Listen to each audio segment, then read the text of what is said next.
En el otoño de 1883 apareció un nuevo colono en las llanuras del norte de Dakota llamado Daniel Soto. Mientras sus vecinos construían casas de madera comunes, él comenzó a levantar una vivienda extraña que parecía más una colina de tierra que una casa real. Su techo descendía directamente hasta el suelo y estaba cubierto de césped. Las personas que pasaban por allí se detenían, sacudían la cabeza y se reían de aquel proyecto absurdo. Muchos estaban seguros de que la primera nevada fuerte aplastaría aquella construcción. Pero Daniel no prestaba atención a las burlas. Él sabía algo que los demás aún no entendían. Su casa estaba construida según principios que durante siglos habían ayudado a las personas a sobrevivir a los inviernos más duros. El territorio del norte de Dakota, a finales de 1883, era un lugar donde la naturaleza todavía dictaba las reglas con una autoridad absoluta. La pradera se extendía hasta el horizonte en todas las direcciones, una vasta superficie ondulada de hierba seca que en otoño adquiría tonos dorados y marrones. No había montañas que detuvieran el viento ni bosques densos que ofrecieran refugio. Cuando el aire frío descendía desde el norte, atravesaba la llanura sin obstáculos, acelerando hasta convertirse en una corriente constante que parecía cortar la piel. Los colonos que habían llegado en los últimos años lo sabían bien. Muchos venían de estados del este, de tierras donde los inviernos eran fríos pero predecibles, donde los árboles protegían las casas y donde las tormentas no duraban semanas enteras. Aquí, todo era distinto.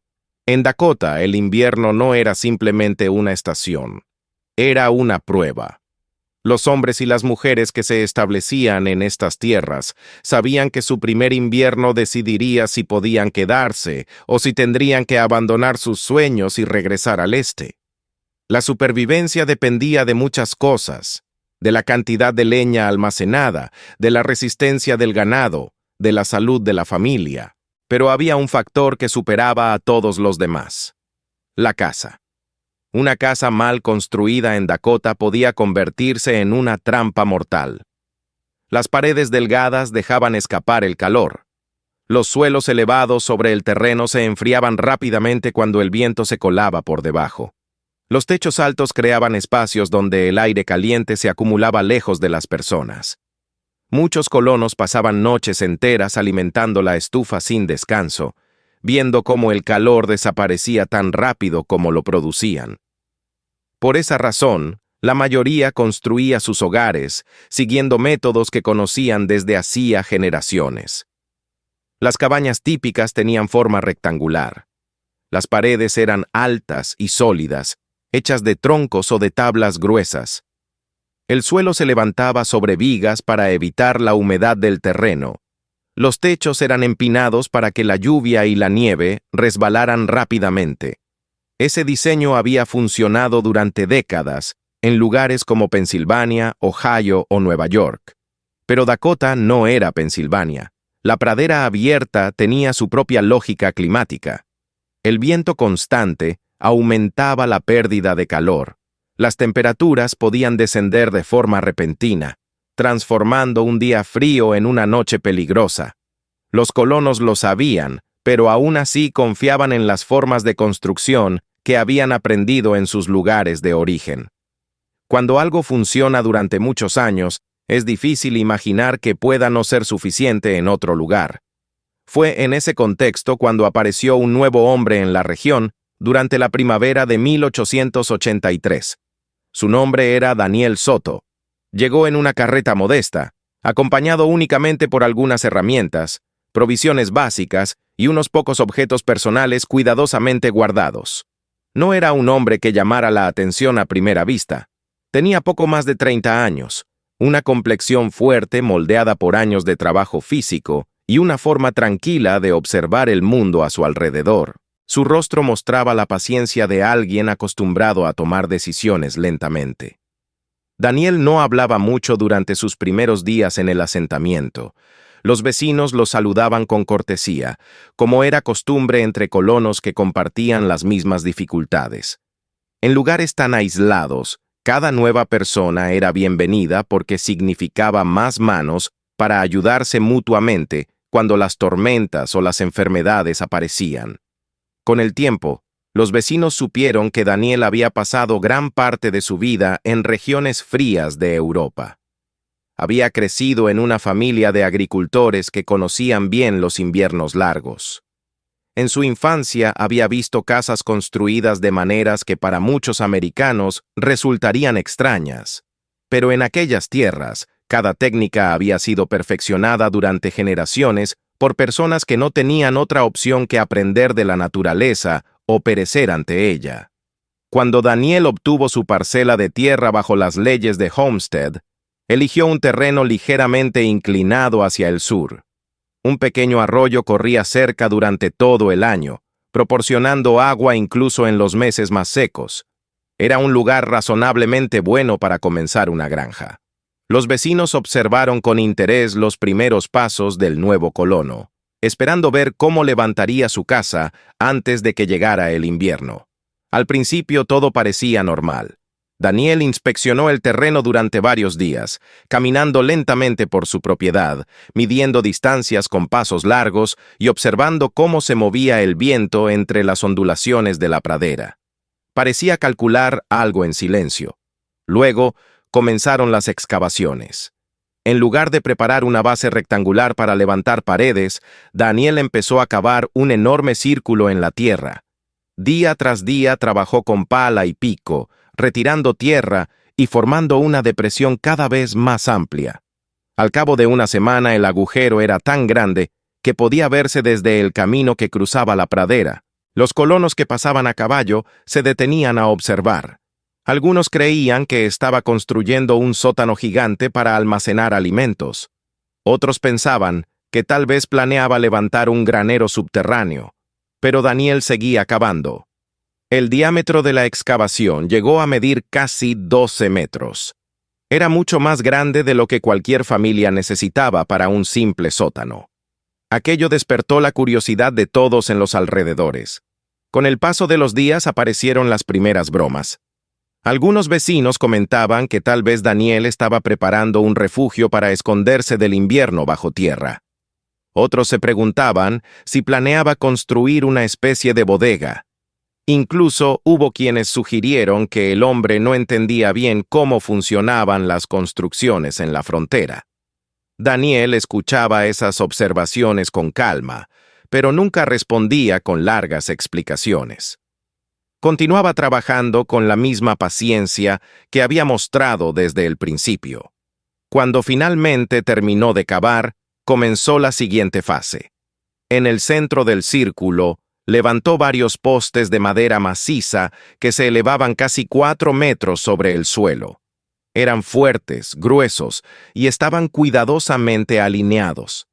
Después construyó un anillo bajo de piedra alrededor del borde del agujero, formando una especie de base. Los colonos observaban todo con creciente desconcierto. Desde la parte superior de los postes centrales, Daniel empezó a colocar vigas largas que descendían en diagonal hacia el borde del círculo. Poco a poco se formó una estructura que parecía un esqueleto gigantesco apoyado sobre la tierra. La forma resultante no se parecía a ninguna casa que hubieran visto antes. El techo descendía gradualmente desde el centro hasta tocar el suelo, alrededor de todo el perímetro. Cuando la estructura de madera estuvo completa, Daniel cubrió las vigas con tablas y luego añadió una capa gruesa de corteza y materiales impermeables. Finalmente comenzó a colocar bloques de césped cortados directamente de la pradera. Cada bloque de tierra llevaba raíces vivas de hierba que ayudaban a mantenerlo unido. Uno por uno, los fue acomodando sobre el techo hasta cubrir toda la superficie. Cuando terminó, la construcción parecía una colina suave emergiendo del terreno. Desde cierta distancia, casi se confundía con el paisaje natural. Para muchos vecinos aquello era la confirmación de sus sospechas. Estaban convencidos de que la estructura no resistiría el primer invierno. El peso del techo parecía enorme. La nieve se acumularía sin deslizarse. El agua podría filtrarse. Algunos colonos con experiencia en construcción afirmaban que las vigas terminarían cediendo bajo la carga. Daniel, sin embargo, parecía completamente tranquilo. Lo que los demás no comprendían era que la forma de aquella casa no era un error, sino el resultado de un cálculo muy antiguo. En primer lugar, la tierra que cubría el techo funcionaba como una masa térmica enorme. Durante el día, absorbía el calor del sol y lo liberaba lentamente durante la noche. Esa propiedad ayudaba a estabilizar la temperatura interior. En segundo lugar, el contacto con el suelo alrededor de todo el perímetro creaba una barrera natural contra el viento. Mientras que las paredes de las cabañas convencionales estaban expuestas al aire helado, gran parte de la estructura de Daniel estaba protegida por la tierra. La forma redonda también tenía una ventaja importante. Reducía la superficie exterior por donde el calor podía escapar. En un clima extremo, esa diferencia podía significar muchos grados de temperatura. Por último, había un detalle que casi nadie había considerado: la nieve. En la mayoría de las casas, la nieve era un problema porque debía retirarse para evitar daños. Pero en el diseño de Daniel, la nieve estaba destinada a quedarse. Una capa de nieve sobre el techo actuaría como un aislamiento adicional. Cuando la casa estuvo terminada a principios de diciembre, el interior era sorprendentemente acogedor. En el centro había una estufa de piedra sólida. El techo se elevaba en el medio creando un espacio amplio, mientras que los bordes descendían suavemente hacia zonas más bajas. Daniel almacenó su leña, organizó sus herramientas y se preparó para lo que sabía que llegaría pronto: el invierno. Los vecinos observaban con curiosidad aquella casa extraña que parecía más un montículo de tierra que una vivienda. Muchos seguían convencidos de que no sobreviviría a la temporada fría. Pero las praderas del norte estaban a punto de ofrecer una respuesta que ninguno de ellos olvidaría jamás. El invierno llegó sin pedir permiso, como siempre ocurría en las grandes praderas del norte. Durante varias semanas después de que Daniel Soto terminara su casa, el clima se mantuvo frío pero soportable.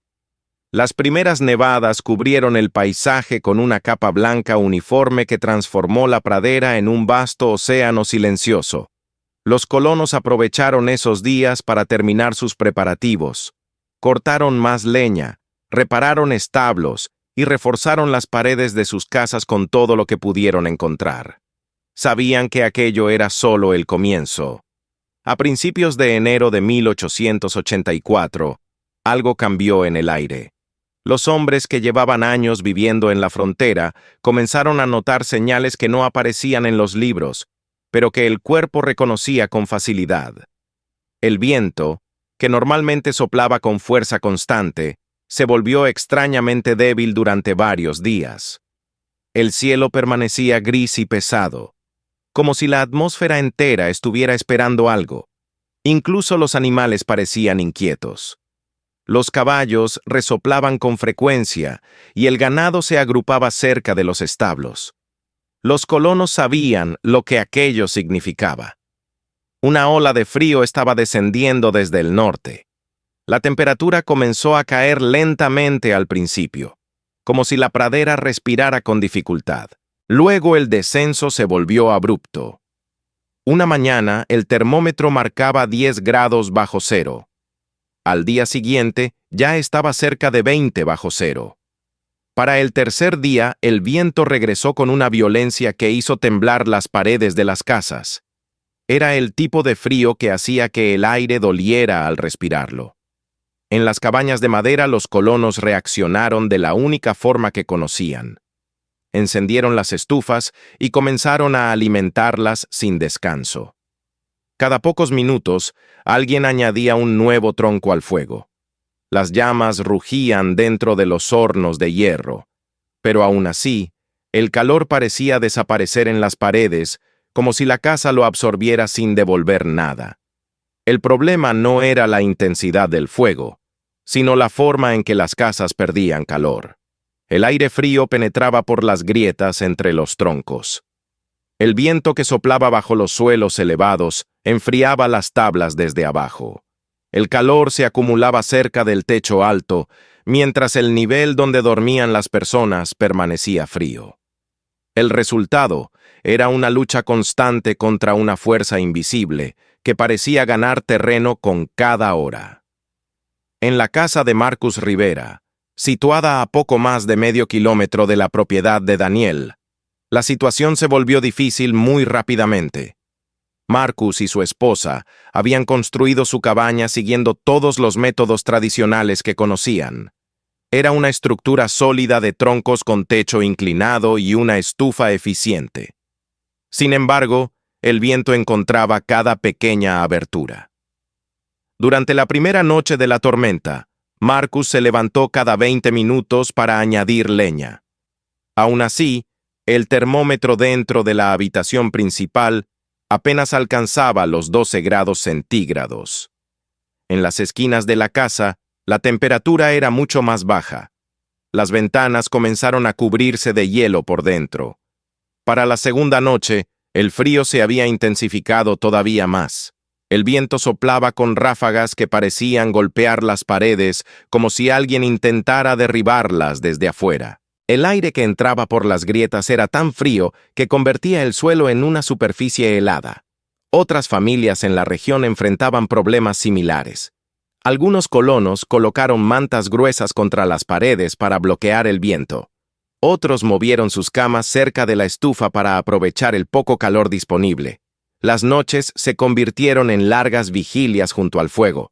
Mientras tanto, en el pequeño montículo cubierto de hierba que Daniel había construido, las condiciones eran muy diferentes. Desde el exterior, la casa apenas sobresalía del paisaje. El viento pasaba sobre su superficie inclinada sin encontrar paredes altas contra las cuales empujar. La nieve comenzaba a acumularse lentamente sobre el techo de césped, formando una capa blanca que aumentaba con cada tormenta. Dentro, el ambiente era sorprendentemente tranquilo. La estufa de piedra situada en el centro de la vivienda ardía con una intensidad moderada. Daniel no necesitaba alimentarla constantemente. La masa de tierra y césped que cubría el techo absorbía el calor lentamente y lo retenía durante horas. Incluso cuando el fuego disminuía, el interior permanecía cálido. El suelo, que en las cabañas tradicionales se enfriaba rápidamente por el aire que circulaba debajo, aquí estaba directamente en contacto con la tierra. A varios metros bajo la superficie, el suelo mantenía una temperatura relativamente estable durante todo el invierno. Ese calor natural ayudaba a equilibrar el ambiente interior. El aire caliente subía suavemente hacia la parte central del techo, creando una zona ligeramente más cálida, cerca del punto más alto de la estructura. Sin embargo, la diferencia de temperatura dentro de la casa era pequeña. No había rincones congelados ni corrientes de aire que atravesaran la habitación. Mientras en otras casas las personas dormían envueltas en capas de ropa y mantas, Daniel podía descansar con relativa comodidad. Lo más notable era el consumo de combustible. Mientras los vecinos quemaban enormes cantidades de leña para mantener el frío a raya, Daniel utilizaba mucho menos. Bastaba con añadir algunos troncos cada pocas horas para mantener la estufa funcionando de forma constante. La masa térmica de la casa hacía el resto del trabajo. Las tormentas continuaron durante varios días. La nieve cubrió la pradera con capas cada vez más profundas. El viento soplaba con tanta fuerza que levantaba remolinos de polvo blanco que atravesaban el paisaje como fantasmas. En las casas tradicionales la situación seguía siendo difícil. Algunos colonos comenzaron a preocuparse por sus reservas de leña. Si el invierno continuaba de esa manera, podrían quedarse sin combustible antes de la primavera. Fue entonces cuando empezaron a circular los primeros comentarios sobre la casa de Daniel. Un vecino que había pasado cerca de su propiedad notó que el humo que salía de su chimenea era mucho más ligero que el de otras casas. Aquello indicaba que la estufa no estaba trabajando al máximo. Otro colono afirmó que Daniel parecía moverse dentro de su casa con ropa ligera cuando salió brevemente para traer más leña. La curiosidad comenzó a crecer. Después de varios días de frío extremo, algunos hombres decidieron acercarse a la propiedad para comprobar la situación por sí mismos. La caminata a través de la nieve profunda fue difícil, pero finalmente llegaron hasta el montículo cubierto de blanco que apenas sobresalía del paisaje. La puerta estaba situada en el lado sur, protegida por el descenso del techo. Cuando la abrieron, una ola de aire templado los recibió. El contraste con el exterior fue inmediato. Dentro de la casa la temperatura era agradable. No era un calor sofocante, pero tampoco el frío penetrante al que estaban acostumbrados en sus propias cabañas. El aire era estable y no había corrientes que se colaran por las paredes. Los visitantes observaron el interior con atención. Algunos se acercaron a la estufa, otros tocaron las paredes de madera y el suelo de tierra compactada. Todo parecía funcionar con una eficiencia que no esperaban. Durante las semanas siguientes, a medida que el frío continuaba dominando la pradera, cada vez más colonos comenzaron a notar la diferencia entre sus casas y la de Daniel. Mientras sus propias estructuras luchaban contra el viento y la pérdida constante de calor, la vivienda cubierta de césped parecía mantenerse firme y estable. La nieve seguía acumulándose sobre el techo, pero en lugar de representar un peligro, actuaba como una capa adicional de aislamiento. El diseño que muchos habían considerado absurdo estaba demostrando algo que nadie había anticipado. En medio del invierno más duro que muchos de ellos recordaban, la casa que parecía un simple montículo de tierra era en realidad el refugio más eficiente de toda la región. Y esa realidad empezaba a cambiar la forma en que los colonos miraban aquel extraño hogar en la pradera.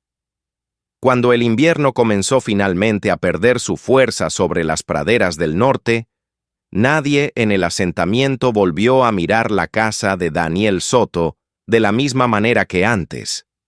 Durante semanas el frío había dominado cada aspecto de la vida en la frontera, obligando a los colonos a concentrarse únicamente en sobrevivir día tras día. Pero a medida que febrero avanzaba y las tormentas se volvían menos frecuentes, los hombres empezaron a tener tiempo para reflexionar sobre lo que había ocurrido. La nieve todavía cubría gran parte del paisaje, pero el sol aparecía con mayor frecuencia entre las nubes grises. En las horas más cálidas del día, el hielo comenzaba a derretirse lentamente en los bordes de los caminos y en las pendientes orientadas hacia el sur.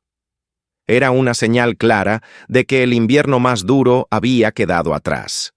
Fue entonces cuando muchos de los vecinos decidieron observar con más atención la extraña casa que durante meses había resistido el frío con una facilidad que parecía imposible. La primera visita formal ocurrió una mañana clara de finales de febrero.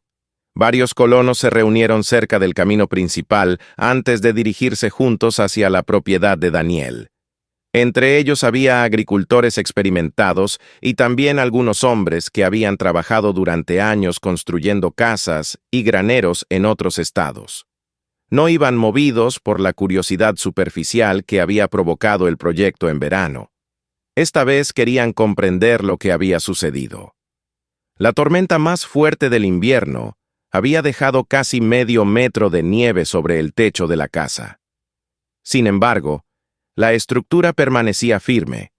No había señales de que las vigas estuvieran cediendo ni de que el peso hubiera provocado deformaciones. Uno de los hombres comenzó a medir el espesor de la nieve acumulada. Otro observó cuidadosamente el ángulo del techo cubierto de césped. Un tercero caminó alrededor del perímetro de la casa para examinar cómo la tierra se apoyaba contra las paredes inferiores. Cuando entraron en el interior, el ambiente seguía siendo notablemente estable. La estufa ardía con calma, sin el rugido constante que era habitual en las otras viviendas. El aire estaba templado y tranquilo. Los hombres intercambiaron miradas silenciosas mientras observaban los detalles del lugar. El suelo no estaba helado, las paredes no tenían escarcha. El aire no olía a humo acumulado como ocurría en muchas cabañas, donde las estufas trabajaban al límite. Uno de los colonos sacó un pequeño termómetro de su abrigo y lo colocó sobre una mesa de madera. El aparato marcó una temperatura muy superior a la que cualquiera esperaba encontrar después de semanas de frío extremo. La conversación que siguió fue diferente a las bromas del otoño anterior. Nadie se reía ahora. Las preguntas eran serias y los hombres querían respuestas. Durante los días siguientes, más vecinos comenzaron a visitar la casa. Algunos llevaban cuadernos donde anotaban medidas y observaciones. Otros comparaban mentalmente la cantidad de leña que habían consumido durante el invierno con la que Daniel había utilizado. Las cifras empezaron a circular entre las familias del asentamiento. Mientras muchas cabañas tradicionales habían quemado enormes reservas de madera para mantenerse habitables, Daniel había utilizado mucho menos combustible. La diferencia era demasiado grande para ignorarla. A medida que el invierno terminaba, la conclusión se volvió inevitable. La estructura que muchos habían considerado absurda no solo había resistido las tormentas, sino que había funcionado mejor que cualquier otra casa de la región. Cuando la primavera llegó definitivamente a la pradera, la nieve comenzó a retirarse de los campos y el suelo húmedo volvió a aparecer bajo el sol. Los colonos salieron de sus casas para reparar cercas, revisar los establos y preparar la tierra para la siembra. Pero junto con esas tareas habituales apareció una nueva actividad: la construcción. El primero en comenzar fue Marcus Rivera. Después de pasar uno de los inviernos más duros de su vida en su cabaña tradicional, había tomado una decisión clara. No pensaba enfrentar otro invierno con el mismo diseño. Sin embargo, Marcus no quiso copiar exactamente la casa de Daniel. Su nueva construcción sería una combinación entre lo que ya conocía y lo que había aprendido durante el invierno. Levantó una estructura rectangular más baja que su antigua cabaña y construyó un techo inclinado que descendía cerca del suelo, en el lado norte. Después comenzó a acumular tierra contra esas paredes para formar una barrera natural contra el viento. Otros colonos observaron su trabajo con interés. Poco después, otro vecino inició un proyecto similar. En su caso, el cambio principal consistía en añadir una capa mucho más gruesa de tierra y césped sobre el techo de su casa para aumentar la masa térmica. Un tercer colono decidió excavar parcialmente el suelo para construir su vivienda más cerca del nivel del terreno. Cada uno adaptaba las ideas a su manera. A lo largo de la primavera y el verano aparecieron varias nuevas construcciones en el asentamiento que incorporaban principios similares. Ninguna era exactamente igual a la casa de Daniel, pero todas compartían elementos comunes. Los techos eran más pesados y estaban cubiertos de tierra o césped. Las paredes del lado norte se protegían con montículos de suelo compactado. Las estructuras eran más bajas y compactas para reducir la exposición al viento. Lo que había comenzado como una curiosidad se transformó gradualmente en un cambio real en la forma de construir en la región. Las conversaciones entre los colonos también empezaron a cambiar. Durante años muchos habían pensado que los métodos tradicionales que traían del este eran la única forma correcta de construir. Pero el invierno había demostrado que las condiciones de Dakota exigían algo diferente. La casa de Daniel se convirtió en un punto de referencia. Nuevos colonos que llegaban desde otras regiones escuchaban historias sobre el extraño montículo cubierto de hierba que había resistido el frío mejor que cualquier cabaña. Algunos viajaban varios kilómetros solo para verla. Daniel seguía siendo el mismo hombre tranquilo que había llegado el año anterior. No se consideraba un maestro ni un inventor. Cuando alguien le preguntaba sobre su casa, respondía con sencillez que solo había construido de la manera que conocía desde su infancia. Para él, aquellos principios no eran teorías complicadas. Eran conocimientos transmitidos durante generaciones por personas que habían aprendido a sobrevivir en climas difíciles. Con el paso del tiempo, el asentamiento entero comenzó a beneficiarse de ese aprendizaje colectivo. Las nuevas casas eran más cálidas. las familias gastaban menos leña durante el invierno. La vida en la pradera seguía siendo dura, pero ahora era un poco más segura. Lo más importante, sin embargo, fue el cambio en la forma de pensar de los colonos. Muchos comprendieron que la experiencia no siempre es universal. Lo que funciona en un lugar puede fracasar en otro si las condiciones son diferentes. También aprendieron que las ideas que parecen extrañas a primera vista pueden contener una lógica profunda que solo se revela cuando se pone a prueba.